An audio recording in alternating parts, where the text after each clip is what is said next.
And I had the privilege to be on an IRB and be a formal researcher, and we went out, we had this question, y'all, we thought it was so smart. And we said, if you had a magic wand, what service would you want? Thinking folks would say housing, legal. They looked at me and said, I'd want to have never met you. You seemed nice. She was very sweet about it. She seemed nice. I wish I had never met you because I was 45 when someone told me what love should have looked like. Why wasn't I told that that wasn't love when I was young?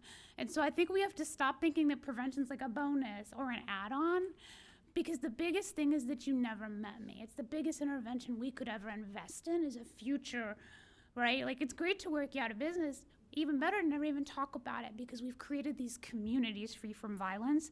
And it never has moved from me. Whenever someone starts to get like, oh, prevention, I'm like, no, they wanted to never meet you.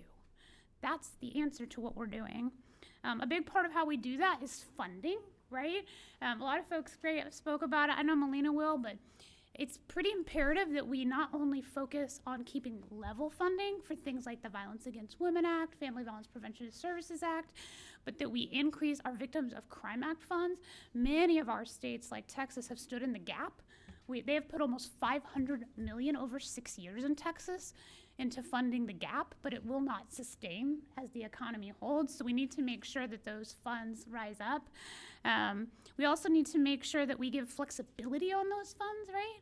Because if we're gonna ask people what they want and need, well, then we really need to do it, which means we need to have money for flexible funds. We need to have money for food and housing of choice.